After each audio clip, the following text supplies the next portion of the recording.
Thesis of Reconstitution of the Communist Party. The proletariat, revolutionary class, almost at the same time of the appearance of classes in the society, that division that implies that some men live thanks to the exploitation of other men. In the social conscience emerged the need of emancipation, the need of the suppression of that exploitation and the oppression it implied. Spartacus, in times of slavery, or Munzer, in feudal times, led movements whose target was the liberation of slaves and servants. Both movements symbolized the conscience of the emancipation of the oppressed in times previous to capitalism. Both of them knew how to penetrate the antagonistic nature of the social relations present at that time and how to reduce to the maximum their irreconcilable character, the confrontation between possessors and dispossessed, between rich and poor, regardless of the forms that confrontation could show in each historic time. But, at the same time in which the material conditions of the society permitted to open the men consciousness to the idea of emancipation, they also imposed a limit accordingly with the insufficient development of the productive forces. This limit was underlined not only by the mystic religious language which was used to express that program of liberation, above all in the case of the majority of the anti-feudal peasants' revolts, but mainly in the program itself, which did not give any other alternative to the slave than escaping, and to the servant no other than becoming the individual and private owner of the land he tilled, which, therefore, promoted the perpetuation of the classes.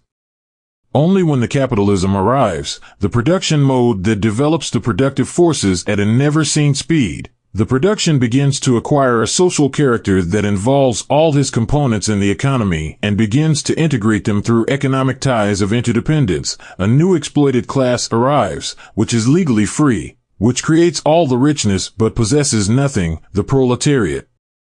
It is only then, when the objective conditions are created for the real emancipation of the entire mankind, it is only then, when its program of justice and freedom can be scientifically formulated. Nor the slave, neither the servant are liberated from their misery by their permanent, and at sometimes heroic, struggle against their lord and owner. The problem of surpassing the old ways of exploitation is solved by the disintegration of the slavery regime together with the importation of new social relations in the antique world, in the case of feudalism, by the entrance of a new social class which had been developing in secondary spheres of the society, the bourgeoisie. The problem of the social exploitation is not directly solved by the class struggle between the producers, who carry on their shoulders the creation of richness, and the ones who expropriate it. It only solves the forms of the exploitation.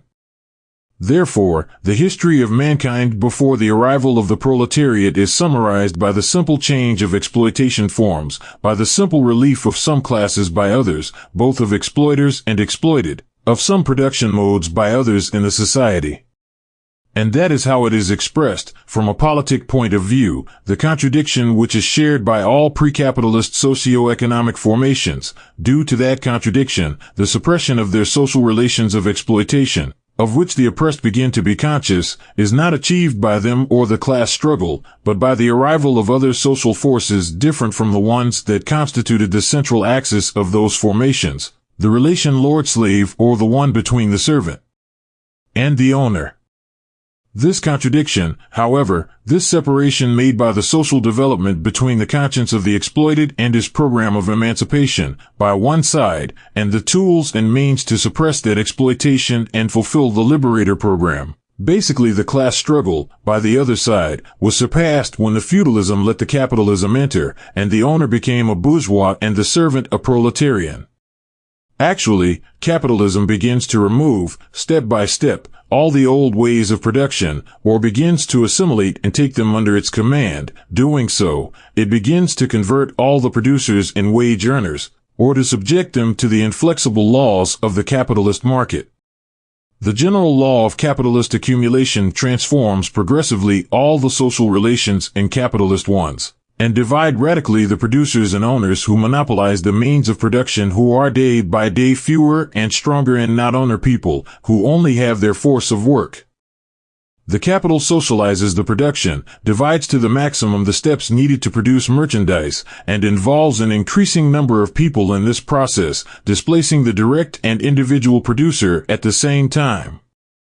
The social division of work gets deeper at the same time as the organization of all the social production gets concentrated in fewer and fewer hands. The satisfaction of the personal need stops being an individual question and becomes a social matter. The contradiction between the progressive socialization of the production and its private form of appropriation develops and gets acuter, impregnating all the spheres of the society.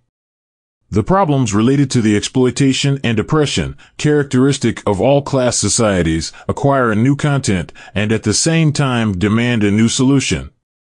The work carried out by the slaves sustained a parasitic society of nobles who did not consider the work as an integrating part of their politic life. The liberation of the slave was the manumission, that is to say, becoming a parasite, the escape or the death by exhaustion. The servant paid the leisure time and the warrior raids of the feudal armed retinues for centuries, while the peasants fought to get rid of their menial condition and tried to emancipate as a class, becoming free owners of the land. But this emancipation was the one of a class which aspired to become an independent class. That did not mean the suppression of the classes. The capital surged from the peasant emancipation and created the proletariat. The aim of this new class could only be guided by the emancipation of its own condition as a class and, doing so, liberating the entire mankind from the class division and by the suppression of all classes and the suppression of all the opprobrium and misery they imply. The capital proletarizes the entire mankind and at the same time expropriates them from their means of life. The proletariat only needs to expropriate their expropriators in order to allow all men to be the owners of both themselves and their fate. For the first time in history, the special position of a class permits that the appropriation of their means of life may lead to the disappearance of the private property and the classes. Doing so, the society will be organized not by the rule of necessity, but by the free association of their members who stop depending from their means and product of their work to become their own sovereigns and full subjects of their lives. But this task sets new requirements and problems related to the tools and the means which the proletariat may use to fulfill this historic mission. The first and most important is the class struggle. The proletariat, unlike the rest of the exploited classes throughout the history, can set a positive correlation between the implementation of its class struggle and the program of auto-emancipation and emancipation of the mankind to free them from exploitation and oppression. That is to say, the proletariat can set a direct path from its struggle as a class and the destruction of all classes. In order to do so, however, it needs to destroy the politic power of the capital, political revolution, and establish its own to build a new society upon different bases, communism. But before becoming a political force, the proletariat needs to become a political party. One of the historic peculiarities of the proletariat class is that its condition as a class goes in parallel and simultaneously with its condition as a political party. The proletariat really does not appear as a class in history when the bourgeoisie begins to produce in a capitalist way and expropriate and convert the producers in wage earners. Not even when the mass industrialization of the economy converts the vast majority of producers in wage earners. The working class emerges in history when those wage earners or their most advanced representatives become conscious that they constitute a separate class with their own interests opposed to the ones of the rest of classes in the society. Then, they organize themselves as a class, they try to struggle for the same demands, try to unify those struggles, create their unitary organizations for the defense of their interests, etc. These struggles and this unitary will for the defense of their common interests is the motor of the workers' movement. In this sense, the proletariat is a class because, in their movement, become conscious of itself as a class, of its social and economic peculiarity, but it is not yet conscious of their historic role as a class. The proletariat, at this stage, sees what it is, but does not see yet what it has to be. It becomes conscious of its class, but it has not become yet conscious of itself as a revolutionary class. The frame of the bourgeois society can really tolerate, without feeling subverted, the existence of the political organization of a part of the society. In fact, the bourgeoisie does not deny, nor can deny, the existence of social classes, nor the existence of different social interests, nor the political organization for the defense of these interests. And in fact, as Marx said, the emergence of the proletariat as a class from the centralization of their struggles in a national struggle, that is to say, in a class struggle, also means the birth of the proletariat as a political party. For every class struggle is a political struggle. But the character of this political struggle corresponds to the character of the consciousness and organization of the class. It corresponds to the level of development related to its recent formation as a social class.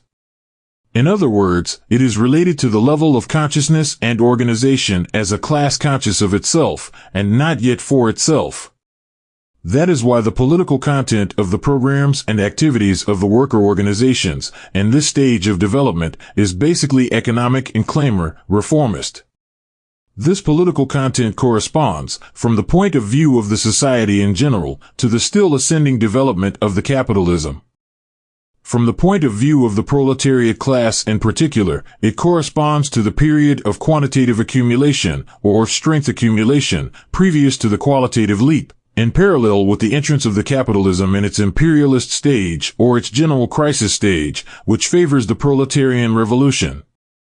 In this period, the spontaneous consciousness and the economicist or trade unionist organization of the old, reformist, worker party, social democrat, can no longer fulfill the necessities of the worker class. In this period, it is required the political organization of a new type of the proletariat.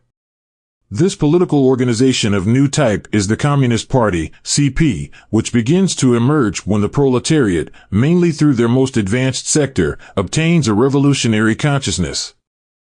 In fact, the CP is the consequence of that historic step and, at the same time and once created, is also its cause. That is to say, the CP emerges because the class has begun to understand its revolutionary role, and surges as an instrument that the class gives to itself in order to assume and completely fulfill this role.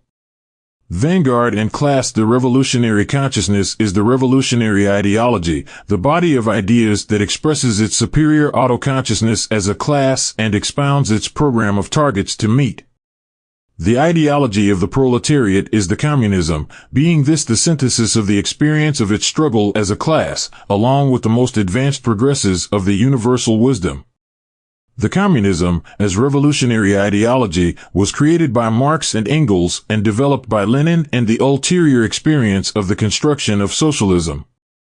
All this theoretical knowledge must be taken to the worker class in order to make its movement or class struggle a revolutionary movement or struggle.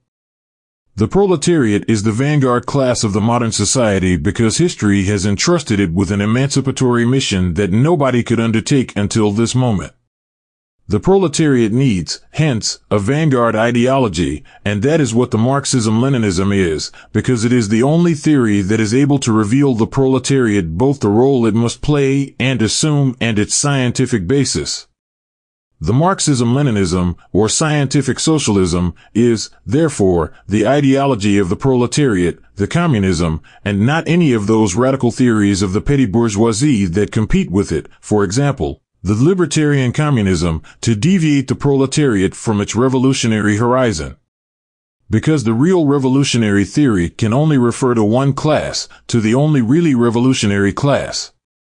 Those who poison the communism with false illusions, those who elude the knowledge of the social development and the duty to use these laws to impulse its progress and substitute it for false utopias, those who deny the main role of the proletariat in that progress, substituting it for vague spontaneist or reformist recipes, those are the first enemies of the communism, for they dissolve and eliminate what it is essential in it, its class nature.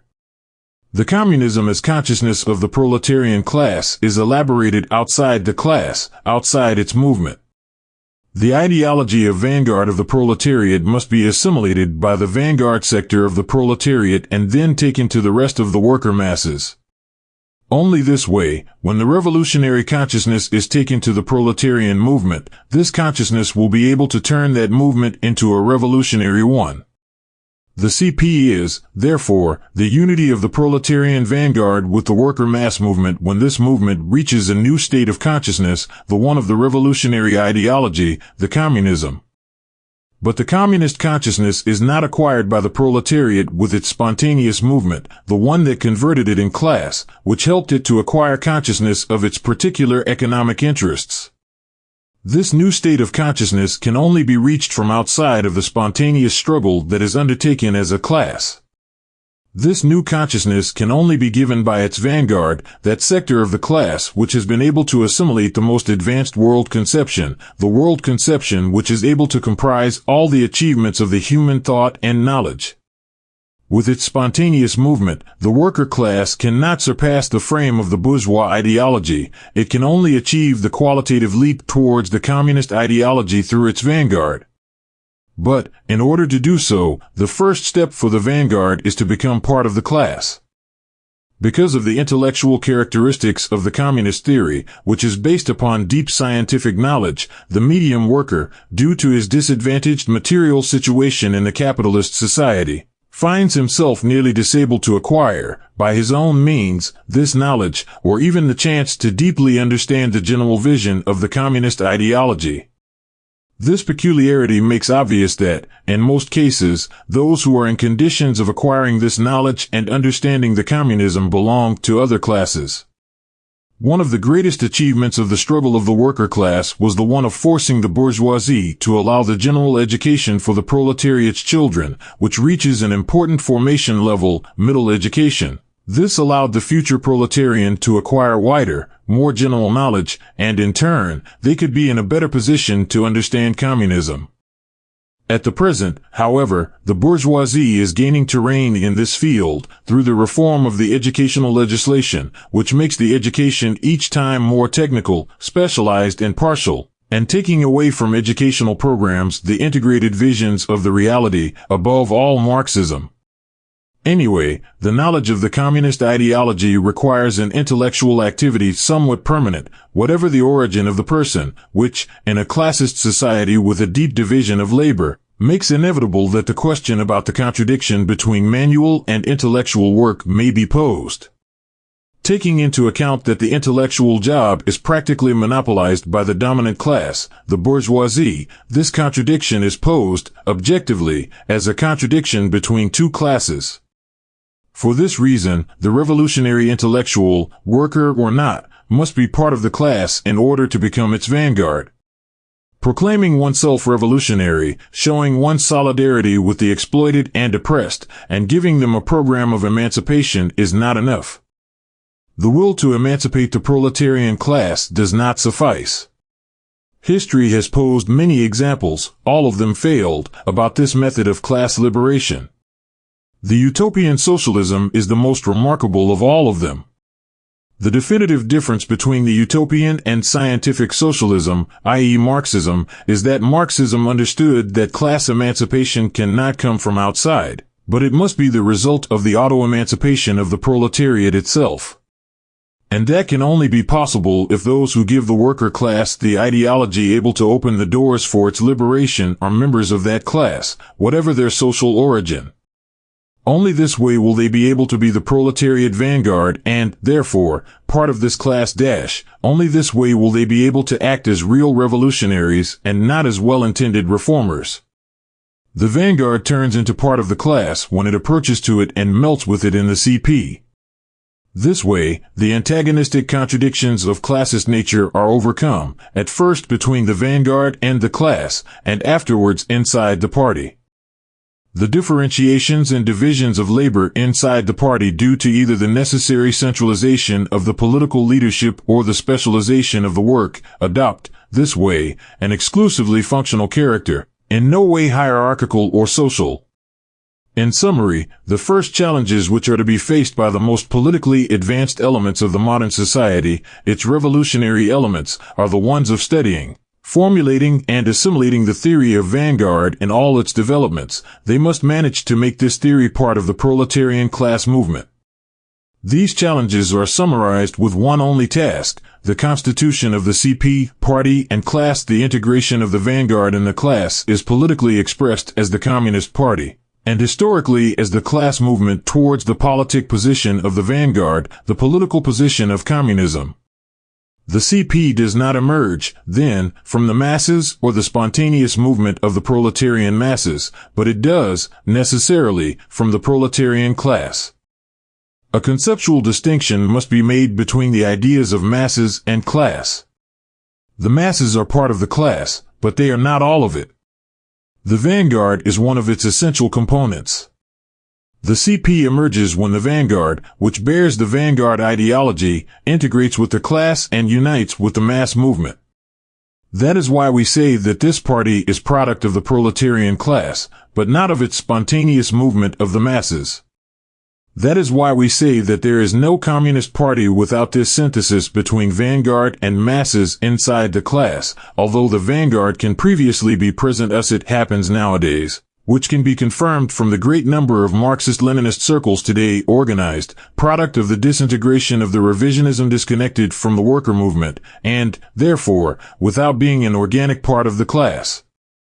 In fact, this situation is a necessary stage. Prior to the creation of the CP, it is the stage in which the party is reconstituted, and it is characterized by the vanguard trying to be an integrant part of the class, which can only be accomplished by constituting the CP.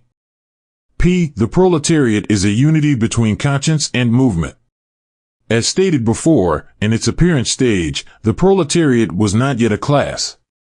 Those were the times of the disintegration of feudalism, of the peak of commercial capital and the incipient manufacture. The proletarians exist separated, they are a subproduct of the dissolution of the feudal relationships, and they tend constantly to go back to the old forms of familiar or guild production. But when the capitalism appropriates more and more the productive spheres of the economy and begins to domain all the social production and, moreover, when the capital introduces machines in the production, the trend towards the proletarization of the producers becomes dominant, and the resistance of the wage-earning people, more or less organized, begins. At the beginning, this struggle is local or individual, but it spreads and organizes at a national scale. The proletarians begin to become conscious that they are a class with special interests and that they are opposed to another class, the one of the employers. The clash becomes more and more a confrontation between classes and, more, this clash adopts political dimensions. In this stage of the movement, the proletariat constitutes and organizes politically as a class, trade unions, worker parties. This grade of development of the movement corresponds to certain type of organization and political conscience. The proletariat is at that moment a fully configured class, and their actions obey to a determined independent political conscience. It acts, therefore, as a political party. However, this conscience and this political organization point out that the proletarian movement is still within the bourgeois frame, as they still presuppose the capitalist social relationships as unquestionable. The movement of the proletariat based on the class against class struggle is still limited to the reproduction of the conditions of this struggle, with no other exit but its infinite development. Because of that, the political struggle of the proletarian class focuses only on acquiring advantages for this struggle, focuses on reforms, and makes use of strikes or the parliamentary legality in order to obtain or endorse these reforms. The proletarian movement can only give a new qualitative leap and obtain a new course, in tune with the possibilities of its political action and its historical goal, when the revolutionary conscience becomes part of its movement and adds new and real political targets, and when this crystallizes in a new type of political organization of the worker class. In short, when the proletarian movement directs towards the communism, when the worker class that acts as a bourgeois political party tends to turn into a communist political organization, when the class, as a political movement of resistance, turns into a revolutionary movement, at first in an incipient way, CP, then in a way that comprises the whole class, communist society. In its class struggle against the bourgeoisie, the proletariat strives constantly to get this new type of organization, which goes together with the gradual awareness of its revolutionary role. In this struggle, the permanence of the reformist organization type expresses that, in the first place, the process of conscious elevation of the masses towards the place of the communist vanguard is necessarily gradual. It is not achieved instantly, through an unique political act for the whole class, the constitution of the CP, for instance, but through several historical events, the constitution of the CP, plus the revolutionary conquest of power, plus the fulfillment of the tasks of the dictatorship of the proletariat. In the second place, it expresses that the bourgeoisie, with the support to these organizations, tries to contain and break the transformation and the change of both the conscience and the organization of the workers from its reformist stage to the revolutionary one. This means that the old worker organization turns, objectively, into its opposite, for it stops defending the strategic interests of the worker class and begins defending the ones of the bourgeoisie, carrying out the historical betrayal of the social democracy to the proletariat through its revisionist and political leaderships.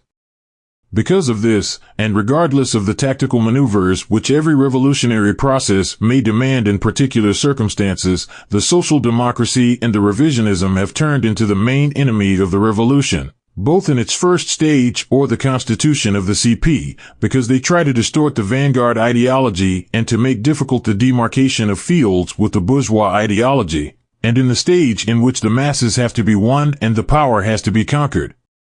Because they represent the link with the bourgeoisie within the worker class, and because they try to neutralize the transformation and the revolutionary organization of the masses. While the conversion of the proletariat into class and worker party takes place through the class against class dialectics or struggle, through the struggle against the bourgeoisie for the defense of the proletariat's immediate demands, the conversion of the proletariat into a revolutionary class and CP takes place through the dialectics between the vanguard and the masses within the class. For the vanguard is the one who transforms and the only one who is able to turn the general class. Struggle of the proletariat into revolutionary conscience and organization. In other words, if the motor of the proletarian movement in its stage of formation as a class was the direct confrontation with the other class, the bourgeoisie, which allows the delimitation of the social or political fields between both classes and the unity of the proletariat as an economic subject, and the stage of transformation of the worker movement into a revolutionary movement, proletarian movement, the reciprocal action between the vanguard, already integrated in the class and the masses of the proletariat becomes the motor. In summary, the CP becomes the motor of the elevation of the class towards the communism. The CP is not something placed apart from the class, and it is not something given to the class from outside of it, or something that directs to the class from outside of it. The CP is the relation that exists between the vanguard and the masses of the class in the revolution, a relation that finds a unity and a different organic crystallization in each one of the stages of the revolution.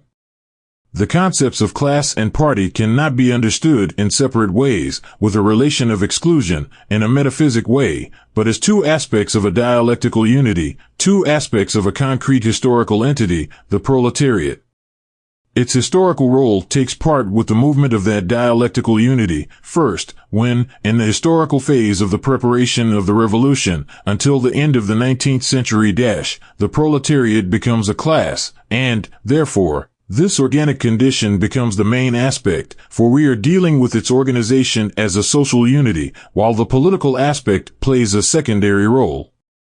That is so because worker parties are only parties which brings together the class and defends its economic and social identity as the mentioned class. Second, when in the era of the revolution, until the communism the proletariat must turn itself in CP, which implies that this elevation to this new political condition is the main thing, for it must accomplish its historical mission of eliminating the class society. Doing so, and once achieved the communism, the proletariat overcomes its social and economic condition of class and the contradiction party class, which defines the proletariat, disappears in a new synthesis. In the era of the proletarian revolution, the movement of the class towards its party is expressed through the contradiction between the vanguard and the masses of the class. It is not then a matter of consolidating in a quantitative way the proletariat as a particular class, nor of defending its moral identity as an independent political class, that is to say, of politically and socially defining and separating itself from the bourgeoisie. The matter is about overcoming, precisely, the conditions that determine the proletariat as a political class. This transformation of the tasks of the proletariat explains why its vanguard organization is not, and cannot be, a mass organization, whose vocation would be the one of comprising the whole class, as it happens with the reformist party or trade union, because it would mean that the organization would rest lethargic at the economic or trade unionist level in its political development, The vanguard organization must have the vocation of elevating and taking the class towards the communism. The organization which takes the responsibility of fulfilling the task of elevation of the proletariat till this new state of civilization must be an organization which has a qualitatively superior ideology, a vanguard ideology, the communism, because it is about going beyond the material determination as a class. It is about, in some way, denying the present empiric condition of exploited social class in order to transform oneself and emancipate in the communism, transforming and emancipating, at the same time, the whole humanity and elevating it towards a new state of civilization. Those who proclaim they are communist, and, at the same time, are against the Leninism, adducing that, in the present society, in the capitalism, there is a socio-cultural barrier that cannot be exceeded, are renouncing to what essentially defines the communism as ideology, are exercising the most shameless electioneering opportunism, are showing the most evident and recalcitrant anti-communism. Because of that, the ideology is the main characteristic which defines the new vanguard organization, because that thinking is what promotes the proletarian movement and what projects its being towards a revolutionary horizon. It is what opens up the proletariat's conscience and removes the post-ration of its economic determination as a class which produces added value and other people's richness. Because of that, the proletarian vanguard must approach to the rest of the class from the ideology. This is its first step and its premise as vanguard. And this is the first step and the first premise of the movement of the proletarian class towards its party, of the revolutionary movement of the proletariat. The party is the revolutionary movement of the class for itself. The class which transforms itself from exploited class to emancipated humanity is the party as the expression of the movement of the class in that transformation. This has different solutions, depending on the current stage of the movement.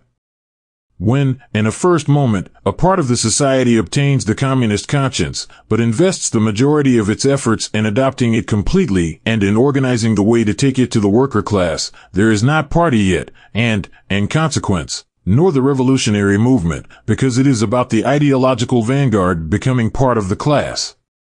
Let us say at this point that, in order to become part of the modern revolutionary class, sharing its material situation and its position in the productive process is not a demanding requirement. One can be part of the class by sharing its ideology, which is, in the essential, revolutionary dash. This is the first trail which must be traveled by the ideological vanguard in order to be part of the class, and, therefore, to fulfill its revolutionary vanguard role. As long as this task is not finished, there will not be a real, practical vanguard. There is no revolutionary orientation for the class, nor, therefore, movement towards the communism, nor CP. In a second moment, when the vanguard has adopted the ideology and has come into contact with the masses of the class, having created an incipient movement towards that thinking, the conditions for the existence of the CP as a specific political organization are fulfilled, for the class, once having integrated the vanguard in its bosom, can begin to turn its spontaneous movement into a conscious, revolutionary movement towards the ideological and political position of the thinking and the program of that party, the communism. In that moment and in that sense, the CP is born as the vanguard organization plus the movement of the masses towards it. After that, that movement must extend to the whole masses of the class, and the vanguard must use each and every political instrument that the development of that process may demand and allow. Mass organizations to strengthen the revolutionary movement and the political position of the vanguard, i.e. strengthen the CP, proletariat dictatorship, in order to sweep every obstacle that the old society may oppose to the extension of the movement. Construction of the new social relationships, in order to accelerate the elevation of the class towards the communism, etc. Party and vanguard. Until now, we have seen the historic premises for the organic construction of the revolutionary party of the proletariat. First of all, the proletariat, as a class, must exist previously and have an independent political activity, i.e. acting as a party. Second, on this base, the revolutionary ideology must be applied by the vanguard, which is vanguard because it owns the vanguard ideology and, in second place, because it tends to become an integral part of the class in order to become its real vanguard. Third, when the vanguard has finally become part of the class, transforming itself in CP, the movement of the proletariat undergoes a qualitative leap, which consists in becoming a revolutionary movement. This movement is defined because the class wants to elevate to reach the communist program and thinking of its party in order to fulfill its mission as a revolutionary class. But these are historical premises, because they are conquests already achieved by the international proletariat, which it still relatively conserves. In fact, the main meaning of these conquests is that the revolutionary movement of the proletariat is underway, not in the political field, for we face a period of stagnation and withdrawal, but in its historical sense. October inaugurated the revolutionary movement of the class, that is, its elevation process towards the communism. Now it is about defining the political premises to make this movement to gain new pulse.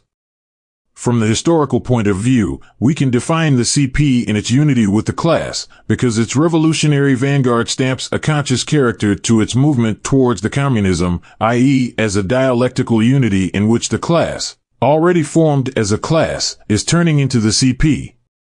But, from the political point of view, this is not enough. Certainly, the historical point of view only tells us that the struggle between those two rivals, between the CP and the class, is expressed as a revolutionary movement, which makes this definition of the CP too lax and ambiguous, for it does not make clear what is the CP itself in a given moment of that revolutionary process, and what it is not. In other words, it does not solve the main political question of the party in terms of its reconstitution, that is, the question of its organization.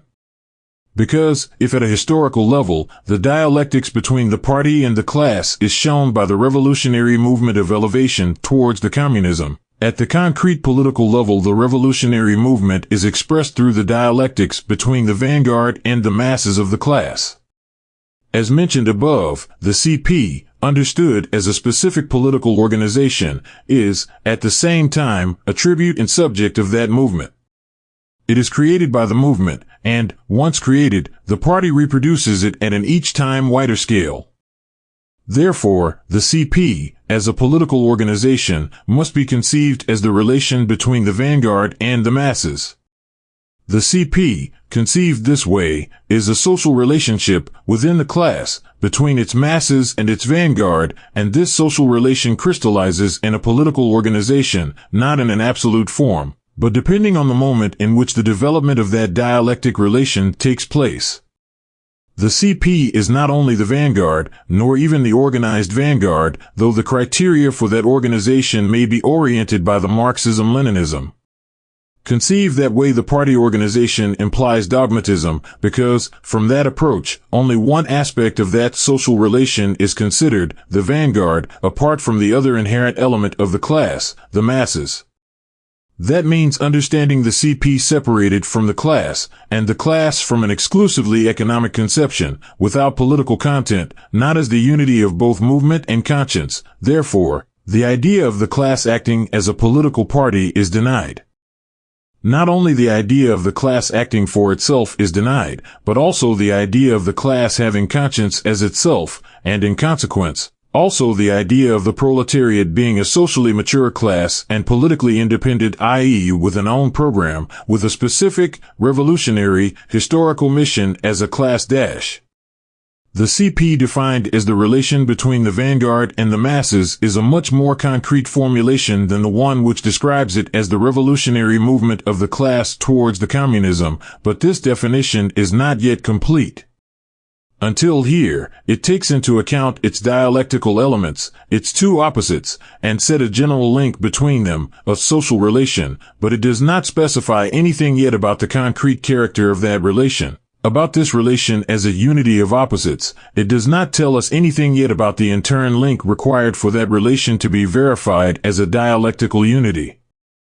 Until here we have the vanguard on one side, which tries to integrate in the class, which is still vanguard only because of the vanguard ideology, and which is not yet a political vanguard, because it does not form an organic unity with the class. Because it is not CP yet, on the other side, we have the masses, whose movement attempts to overcome the limit imposed by its economic determination, the limit of its spontaneous conscience, in order to reach the auto-conscience of its historical mission, but it does not achieve it because the revolutionary ideology does not form an organic unity with its movement.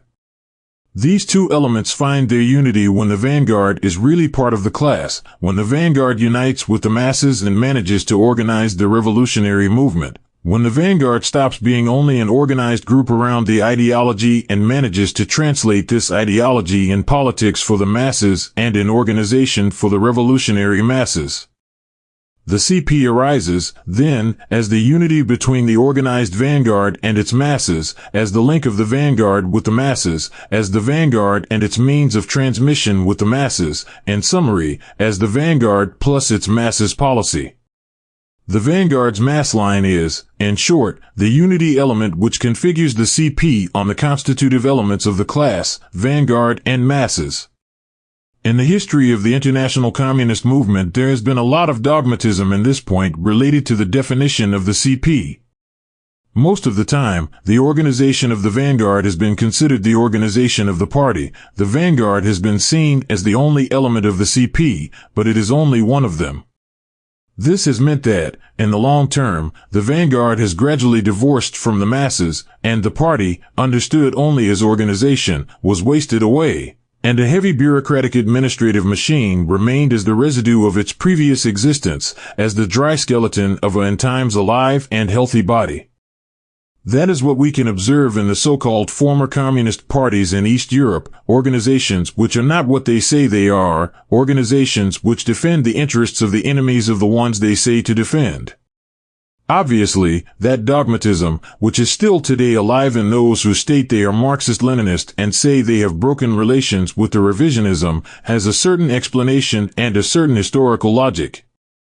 Most of the communist parties were created thanks to the revolutionary offensive that the international proletariat began with the October Revolution, and their foundation was sponsored by the CI through unique constituent acts, in which the required processes for the fulfilling of the objective requisites for the existence of the party were considered obvious or synthesized. That was correct, taking into account that it was necessary in order to continue and strengthen the offensive of the world proletarian revolution, which was at its very peak. But, once it slowed down, the consequences of the deficient fulfilling of those requisites at the national level were ascertained. First of all, because the communist parties fell in opportunism with a surprising easiness when they had to face the conquest of power, and, secondly, once these communist parties were definitely liquidated by the opportunism, the first model of constitution was, with the same surprising easiness, reproduced in the minds of the vanguard elements who want to recover the party. That happened because this model has not been tackled in a critical way, nor have they attempted to understand its real political background. This is clearly shown when we relate the creation of the party in the revolution. From the Leninist point of view, the revolution is a process with successive stages. 1 degree, constitute the CP. 2 degrees, attract the masses to conquest the power. 3 degrees, conquest the power and found the dictatorship of the proletariat to create the social relations which may open the way to communism.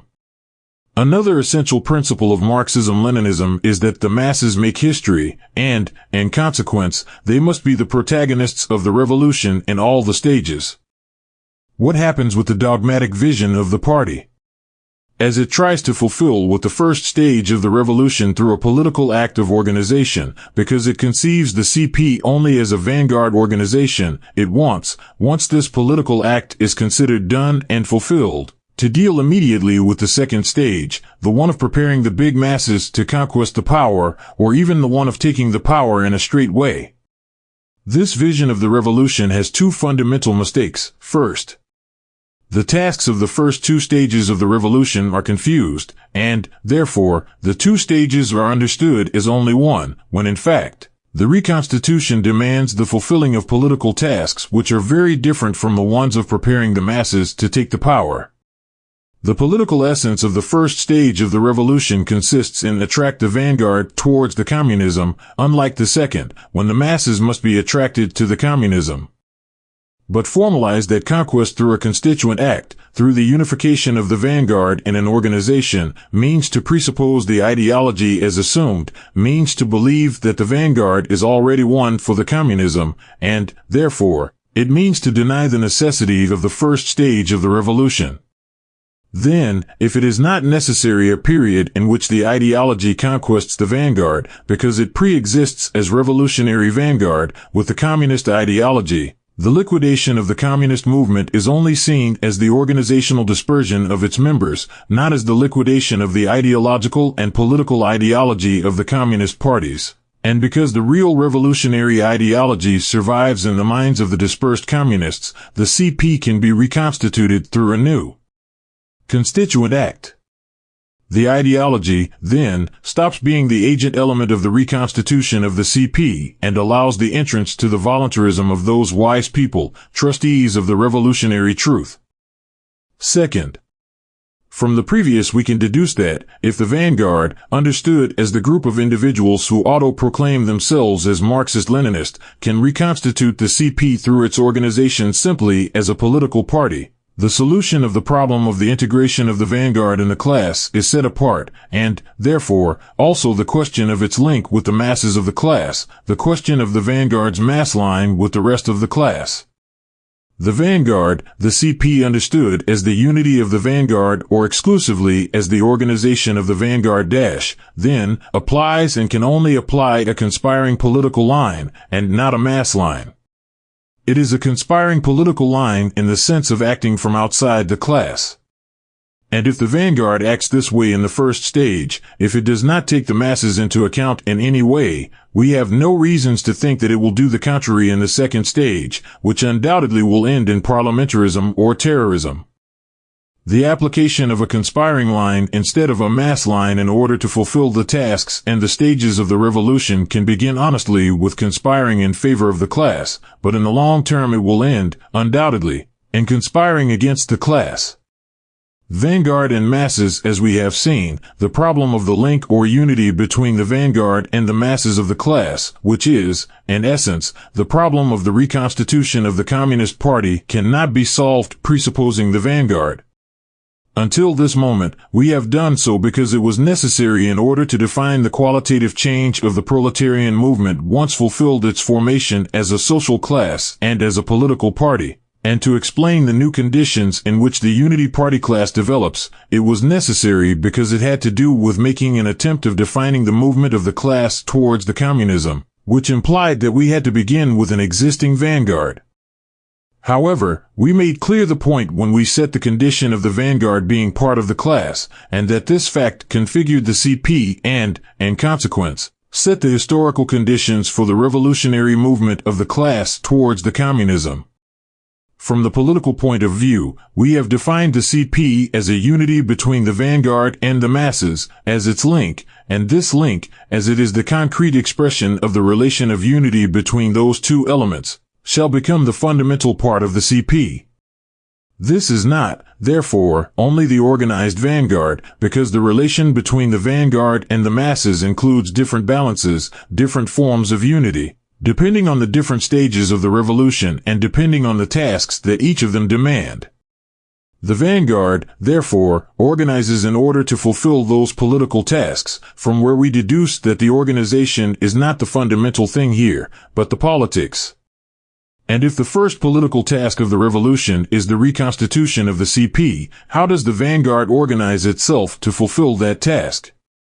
Which is the content of that task? Which is the mass line that will let the vanguard be linked to the masses, and doing so, making the qualitative leap to reach the CP?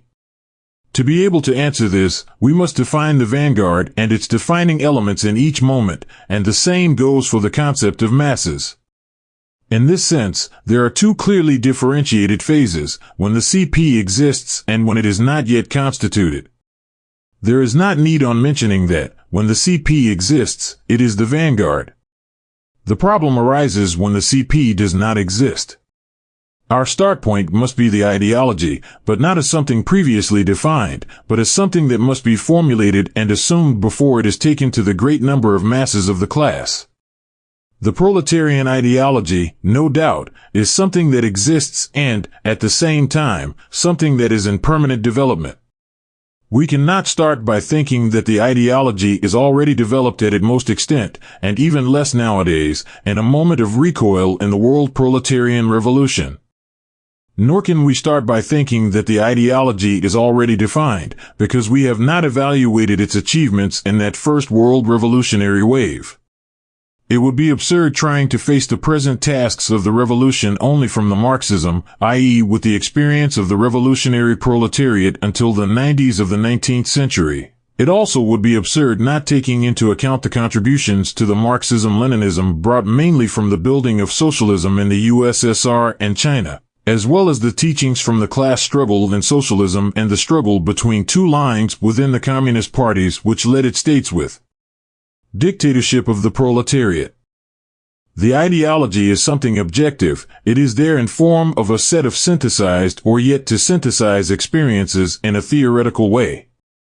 Without this previous synthesis, the reconstitution cannot be tackled, because then the ideology would not be the one directing it, but diverse interpretations of the ideology, more or less biased, or the ideology conceived in an incomplete way, which means that the fulfilling of the requirements of the revolution would not be met.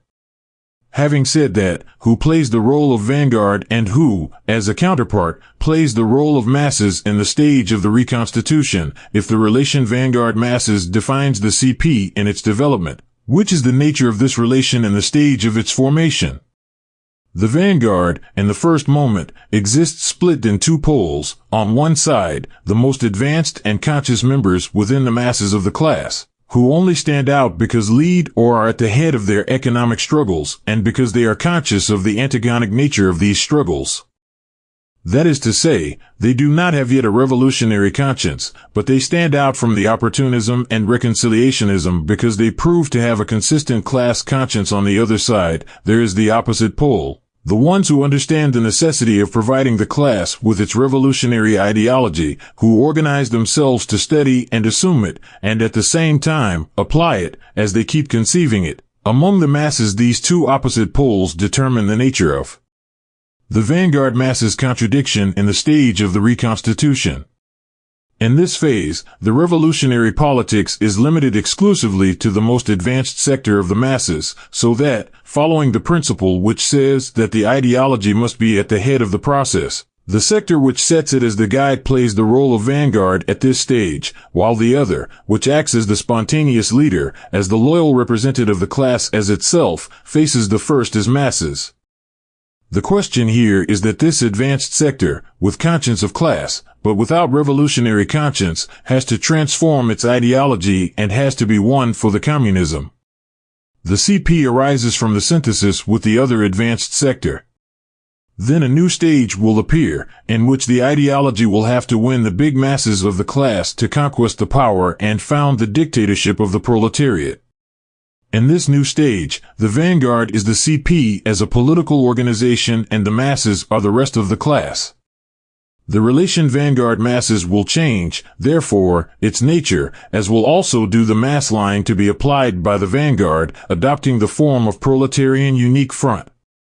In the stage of reconstitution, the masses are not, in short, the majority of the class, their most extensive and deep sectors, but their most advanced sector, for it is the exponent of the class struggle against the bourgeoisie, the struggle which the class develops as a class. In order to reconstitute the party, the ideology, through the ones who bear it in his case, the ones who act as vanguard must make the masses undergo a shift in their state of consciousness. This way, the synthesis in CP is achieved, for, in one hand, the ideological vanguard becomes part of the class and, therefore, the revolutionary ideology becomes a constituent part of the class and in the other hand, the most advanced sector of the masses turns its consciousness into a revolutionary one. The mass line of the revolutionary politics in the stage of the reconstitution consists of focusing in that sector of the proletariat to attract it for the communism and in organizing the form of making the way towards it and conquering it. The mass line for the reconstitution implies that the ideological vanguard must know how to link to the rest of the vanguard in order to create the CP. The mass line for the reconstitution of the CP, the start point, is the vanguard, as we have defined it here in the first stage of the revolution, or stage of reconstitution. Its first duty, as long as it is what defines itself as vanguard in the first moment, is the one of defend and bear the ideology. In this sense, as we have mentioned, the ideology must be apprehended in all its developments, but it must also be understood that it is not another world conception, but the most advanced world view, for it does not try to interpret the world in a new way, but to transform it. The ideological vanguard, then, must keep learning the principles of the ideology, otherwise it would not make any difference with the most advanced masses of the class, and the vanguard itself would turn into mass dash. But it also must keep joining these principles with the target of the revolutionary ideology, must keep translating the ideological principles into a revolutionary political line, must know to apply the premises and targets of the revolutionary practice to the practical reality of the revolution, must know to give response to the particular tasks and practices imposed by the revolution, must know to find the adequate strategy and tactics to reach those targets, must know to gauge the state of the necessary premises, etc. The political line is the first step for the practice of the ideology and, in this sense, it is the first big element of the mass line of the politics of the vanguard, because it turns the real conditions in which the masses of the class generally are into a political revolutionary discourse. If the member of the vanguard, when being trained and educated in the ideology, is trained a propagandist and, as Lenin said, as a popular tribune to defend it, being this the base or embryo of every future politics for the masses, mass line, the line is the first step forward for the mass line of the politics of the vanguard, for it is the best means through which the vanguard can reach the advanced masses, who can see that, really, the communism shows the deep roots of the problems which they worry about and gives a solution for them. But it is not yet enough. The experience of the international communist movement shows that to proclaim a fair politics does not suffice, it is required to be understood by the masses. In order to do so, the political line must be translated into a program, containing not only the general explanation and solution for the burning problems of the masses, but also the method and way to solve them through the dictatorship of the proletariat and socialism. This presupposes that the vanguard has melted with the masses of the class in such a point that it has managed to translate their immediate claims into revolutionary claims. At this moment, the revolutionary mass line reaches its maximum development in the reconstitution. At this moment, the reconstitution itself culminates. The form adopted by the line and the program is the one of political thesis, but this is only its form. Its content is the mass line applied and developed by the vanguard as the fundamental unity element with the masses. In fact, the line and the program express two different stages in the development of the political mass line. The line shows the first approach of the ideology to the state of the masses of the class, its diffusion as propaganda, its first contact with the advanced masses. The program, on the other hand, means the assimilation of the line by certain sectors of these advanced masses. It means the agitation, through them and within the big masses, directed by the vanguard.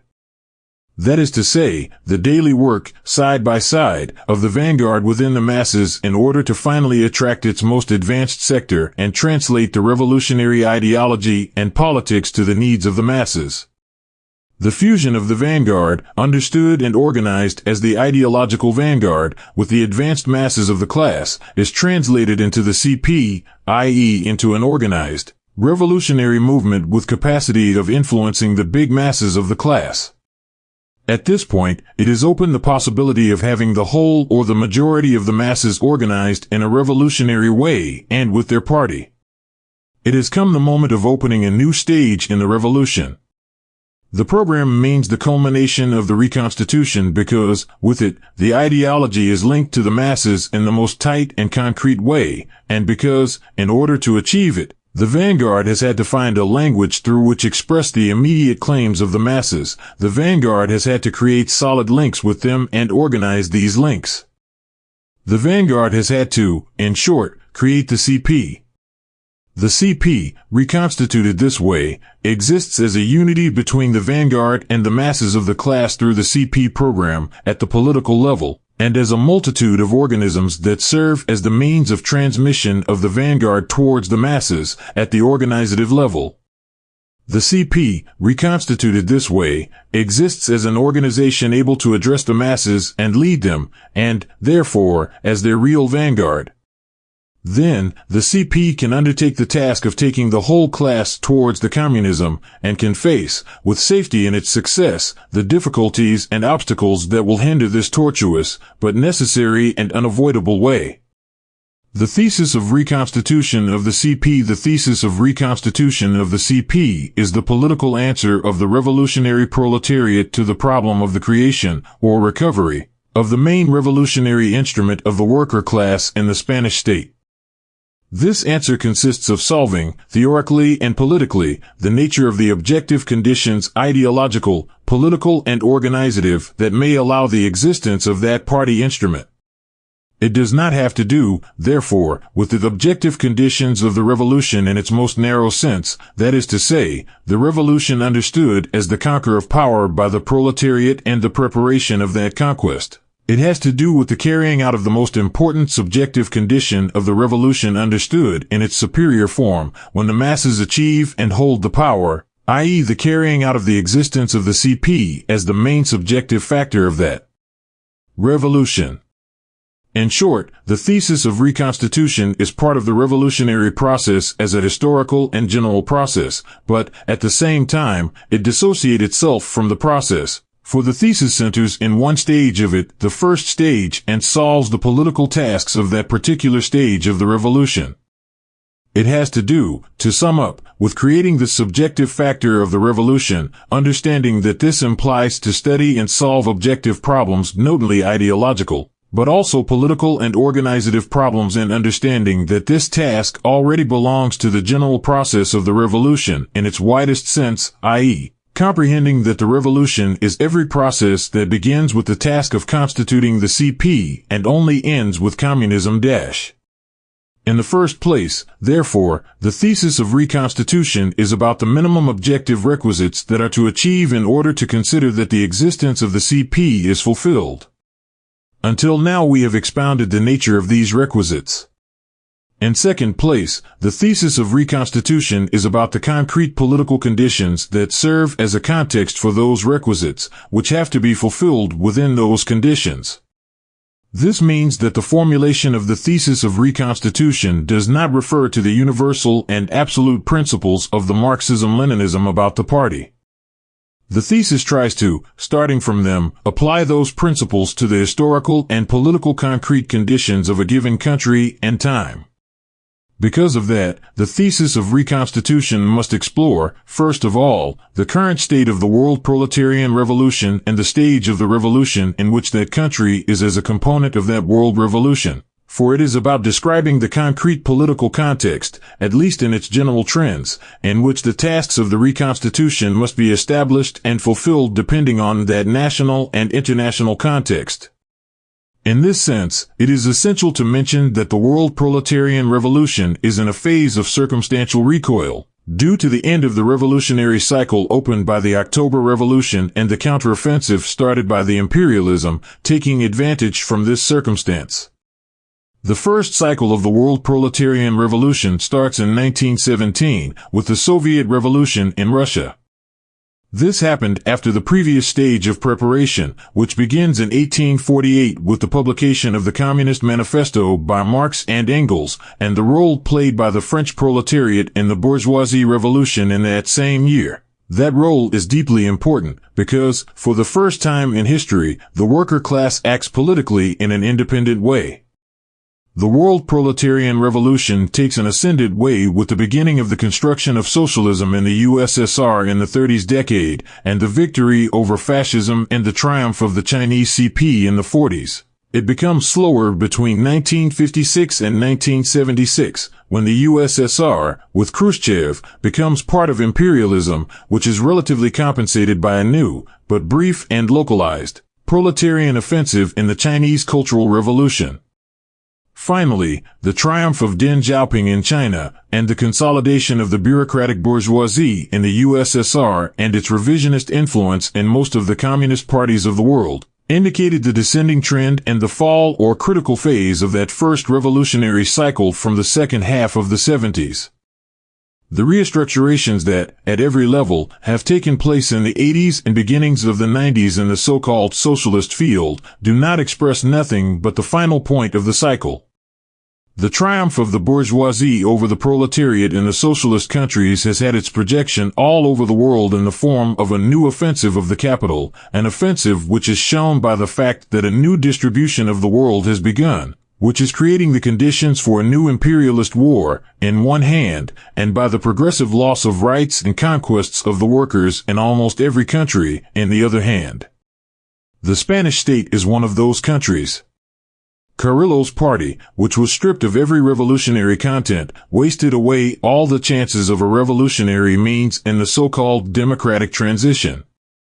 But, unlike the capitulating positions of the party which said to represent the workers, these conquered in the streets certain concessions to a bourgeoisie that knew that it had won the main battle and was willing to give in some scraps while it centered in drawing the master lines of the new political structure of its domination, on the condition that the worker class did not try to interfere in this new design. In that design, however, it was defined a structure of classist representation for the bourgeoisie. The trade unions and the worker parties had to act as the means of transmission of the bourgeoisie against the proletariat. Then, when the bourgeoisie had consolidated a new state and when the proletarian revolutionary cycle ended definitely at world level, the Spanish bourgeoisie joined the offensive of the international capital against the worker class, using the legal means of its constitution, mainly the trade unionist structures in force. The proletariat of the Spanish state, without a party, sold its political capacity, its right to take part as an independent class, for scraps, for partial economical and social improvements. Now, under new circumstances, the bourgeoisie, through the trade unions and the political legalism of the left parties, denies the proletariat even the right to those scraps. The industrial restructurings, the liberalization of the job market, the policies of economical adjustments that freeze the wages are clear signs of the impunity achieved by the bourgeoisie in its supremacy over the proletariat, with its right to exploit and oppress the worker class. The proletariat of the Spanish state is, therefore, on the defensive and the worker movement in recoil. This is the background which the communists in the Spanish state have to work with in order to tackle the most burning question of our revolution, the question of the recovery of the Spanish Communist Party, and that background is the one which determines, in the first place, the conditions and, therefore, the nature of that process of recovery of our vanguard party. The international communist movement, as a practical reality, is born with the October Revolution, with the foundation of communist parties all over the world. The foundation of these parties, which was sponsored by the CI and the Bolshevik Party, represents one of the models of party building given by history. The other model, mainly, is, precisely, the one of the Bolshevik Party. About this last model, if we compare the situation of the class struggle and the worker movement in Russia at the end of the 19th century and the beginning of the 20th century with the one of the Spanish state nowadays, we can check that they are essentially different. If nowadays we see a recoil and a defensive attitude in the worker class, in Russia the worker movement was rising and the proletariat adopted a more and more offensive position each and every year. This forced Lenin and his supporters to use the tactics of the unity of action with all the Marxists in order to create the proletarian party. And not only unity of political action, but even unity of organic action. No doubt, to maintain dogmatic attitudes would have been a political suicide, which would have only ended in isolationism and would have allowed the movement to overcome the proletarian vanguard. The specific necessities of the proletarian movement in Russia were another of the peculiarities of the RSDLP Foundation that explained the tactic of constitution of the Russian vanguard proletarian organization. We have already seen that one of the first tasks that must be tackled and fulfilled by the proletariat is the one of becoming a class through the unity of all its struggles at the national level. And we've also seen that the organic form which adopts the foundation as a class is shown by the national trade unions or the worker parties. In Russia, at the end of the 19th century and the beginning of the 20th century, this task was not yet fulfilled, which implied that, Because the development of capitalism at world level and particularly in Russia had reached its monopolist or imperialist stage, a stage that demands the organization of the Revolutionary Party of the Proletarian Vanguard. The foundation tasks of the Russian Worker Party are interconnected in a peculiar and original way with the ones of the foundation of this Vanguard Party. This also explains the richness of the debates within the Russian Marxist movement of that time, the nature of two-line struggle inside the movement, and also the fact of Russia being the native land of the development of Marxism, the native land of Leninism, because in this country the revolutionary theory found the spot of the revolution and found the answers to its future development.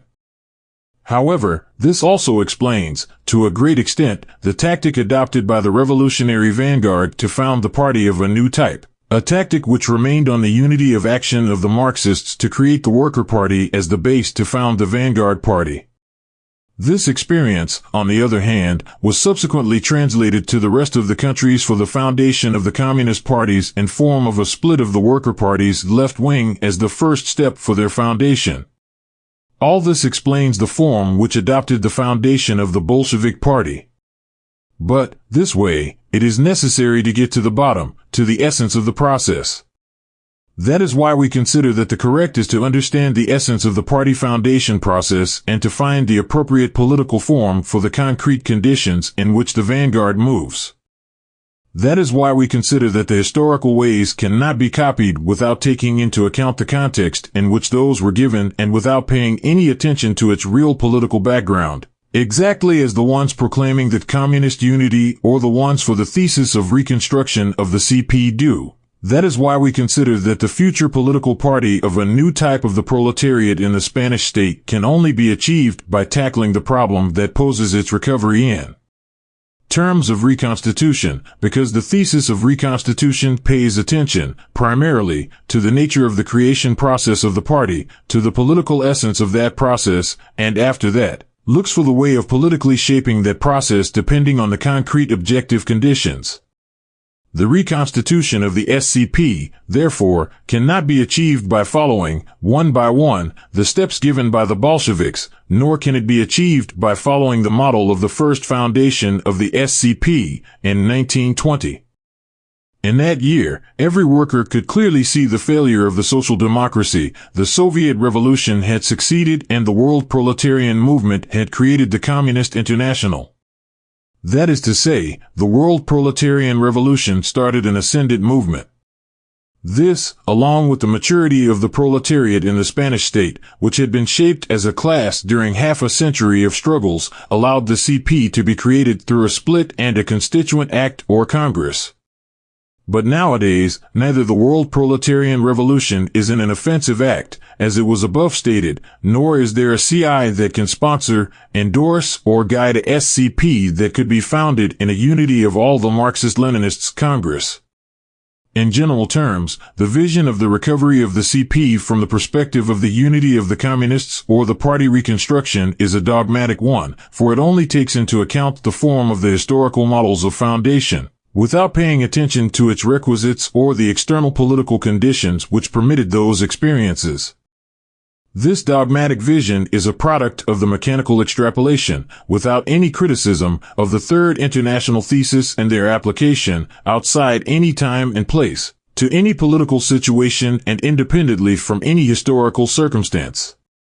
The thesis of the CI related to the party foundation are the synthesis of the Soviet Revolution experience, and, though they are pretty much general laws, they also contribute a lot from the elements related to a time, elements that we cannot introduce in those laws, which cannot prevent us from being able to penetrate the essence of the processes of foundation of the communist parties in the first half of the century, independently from the historical circumstances surrounding them, in order to apply, coherently and correctly, those laws to the conditions in which the class struggle of the proletariat is currently developing. It is about overcoming a static and absolute conception about the organization of the party and understanding that its development is a permanent process, a process both for its constitution or reconstitution and for its subsequent edification once reconstituted. It also deals with the fact that the party is not created from an intellectual construction predefined. It is the organization of the vanguard for the fulfilling of the political tasks that the revolution demands in its different stages, following the general ideological principles that the Marxism-Leninism has established for the creation of the proletarian party of a new type. If we pay attention to what we have stated so far, and we compare it with the plans of those who reject the thesis of reconstitution, we can not only check that they do not understand it, but also that they are guided by models and methods of party foundation that correspond to conditions of national and international class struggles that are not the current ones, and, therefore, they deny themselves the opportunity of understanding the meaning of the Reconstitution. For example, and this is deeply important they presuppose the ideological guide.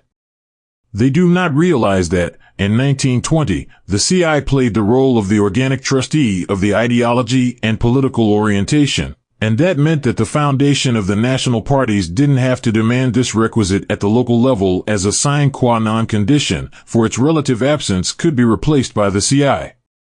They do not see either that, in 1903, when the first revolutionary Marxist party was created, the question of the ideology and the political maturity was relatively guaranteed by 10 years of political experience of the Russian Marxists and by the deep knowledge of the doctrine by the founders of the RSDLP. Most of them were eminent intellectuals who had spent many years of their lives studying the works by Marx and Engels.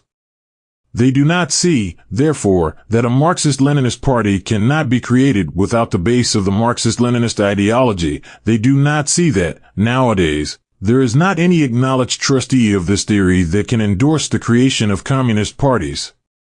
They do not either see that the current revolutionary vanguard is composed of workers that, although are sincerely determined communists, have not acquired, on the whole, a deep knowledge of the scientific theory of socialism, and most of them have not updated the latest developments of that theory after the Lenin and Stalin times.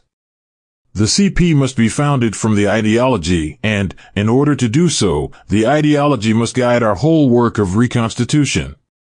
Presuppose that the Marxism-Leninism is defined to its most extents does not suffice, as those who talk about unity or reconstruction do, because, at the present, there is not any clear ideological political reference that could be used the same way the Russian Marxists at the beginning of the 20th century or the communists in the Spanish state in 1920 did. Therefore, the first requisite for the reconstitution, in the current conditions of the international and national class struggle, consists of recovering and reassuming the revolutionary ideology, formulating and defining it once again up to the full synthesizing of all its progresses. We must emulate the Bolsheviks and the fathers of the communism of the Spanish state and fulfill the same requisites which permitted them to initiate the way of the international and national communist movement. But we cannot copy the forms in a mechanical way, only its deep meaning and its real revolutionary spirit.